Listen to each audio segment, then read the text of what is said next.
I seem to recall that when Andropov was appointed, there was a sense that he was also a reformer, or that there was a sort of a change of the guard, and that when he died, there was this reaction back to the people who had experienced the revolution, and that Chernenko was like the last grip of the old guard.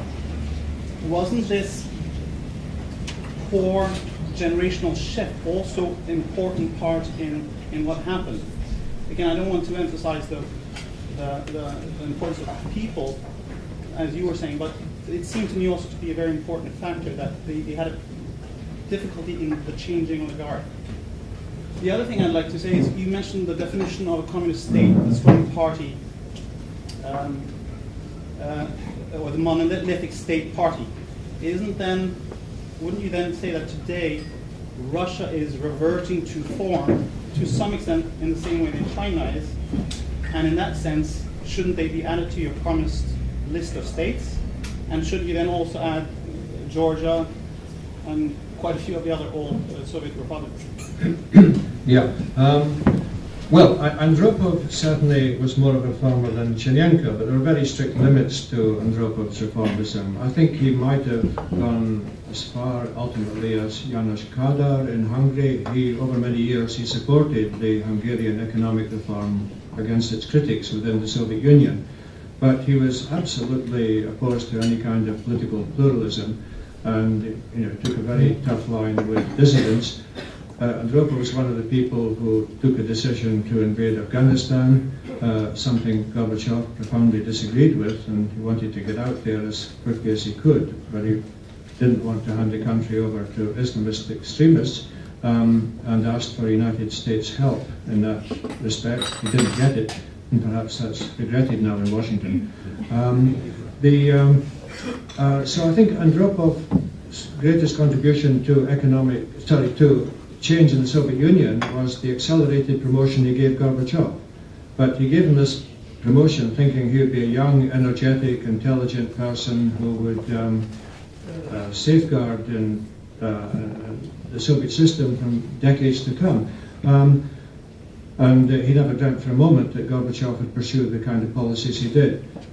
So far as Russia today is concerned, I agree that in many respects there is a reversion to the past, that there is censorship of the mass media, especially television. You've got self-censorship creeping in again, and you've had quite corrupt elections recently in which democratic candidates have not been allowed to stand, and votes have been counted dishonestly. It's interesting that in 1989, Yeltsin won 89% of the votes in Moscow. He stood for a constituency covering the whole of Moscow, and though the party apparatus didn't want Yeltsin to win, the votes were counted honestly in 1989. They're not being counted honestly today. So in some respects, Russia has gone back to a time before the later years of perestroika. At the same time, it hasn't gone all the way back to pre-perestroika Soviet Union. I mean, one of the things I mentioned was that educated people dislike the censorship. Well, even though the television is now censored, you can buy books in the Soviet Union from many different points of view. Too many pro-Stalin, it must be said, but also some anti-Stalinist books as well. And people are free to travel abroad. They may, after the economic recession, find it harder to afford to go abroad, so money may keep them at home, but their own government is no longer keeping them at home. So I don't think Russia has gone all the way back to pre-perestroika Soviet Union, but certainly there has been a creeping authoritarianism in this century in Russia, without a doubt.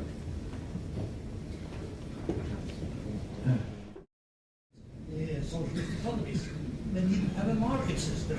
They didn't know what things cost. So they used their forces ineffectively. Hayek, Mises understood this very early on. Our own Professor Frisch, he never understood it. It was the idea that the Soviet Union could surpass America in industrial production.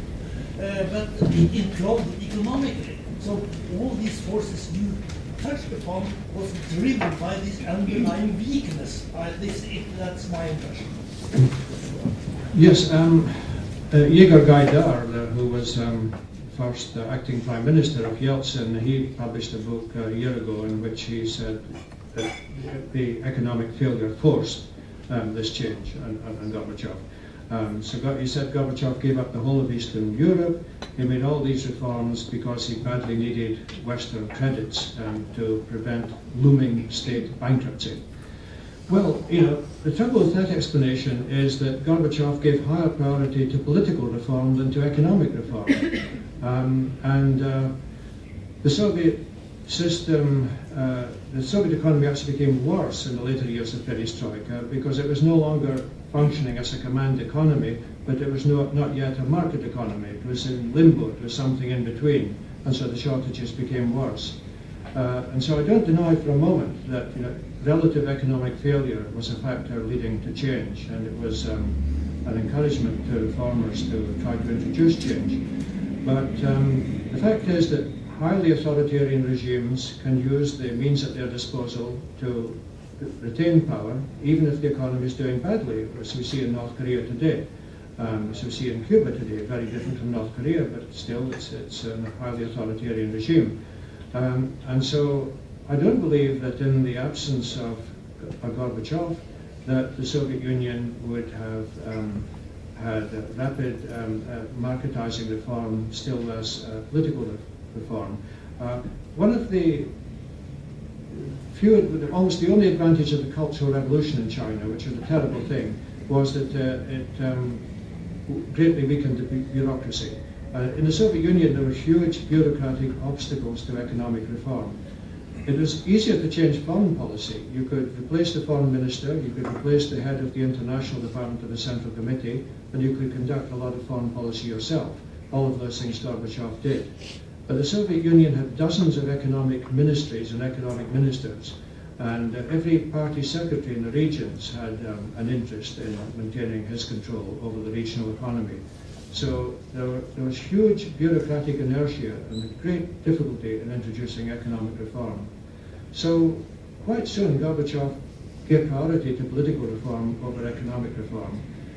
So I half agree with you. I agree that this was a stimulus to reform, but I don't believe that it made reform unavoidable. In the long run, the Soviet Union could have continued by cracking down still more on the population and any form of dissidence.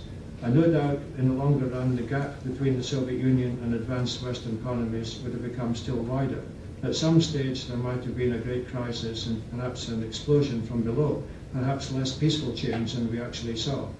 But it didn't have to happen when it did. Professor Brown, we have 3 people on our list now, so I suggest that all 3 ask their questions before you respond. First is in the back here. Thank you very much. 2 questions which follows up on the first question that was there. You mentioned the situation in Russia after the fall of communism. Regarding the other, how to say, the Soviet offspring states that are today one-party stations or practical dictatorship, Belarus, Azerbaijan, Turkmenistan, Kazakhstan, etc. 2 questions on those regarding those countries. One, was there in hindsight something else that the West could have done to avoid the situation we have now in those countries? And question number 2, what lessons do you think we can learn from the fall of communism in terms of how these dictatorships can eventually fall? Thank you. I think the gentleman is mind reader, because I was about to ask the same question about the orphans of the post-communist system in Asia, which were absolutely ill-prepared for this devolution, sudden devolution of power. They were more like a Soviet identity. They were the real Soviets, just like Ukrainians or perhaps Belarusians. I'm not talking about Balticans, because they were sort of coerced to join the Soviet Union quite late after the Second World War. But it seems like they're opening the gates to the Islamic fundamentalism. If you look at Pakistan, Uzbekistan, well, even Kazakhstan,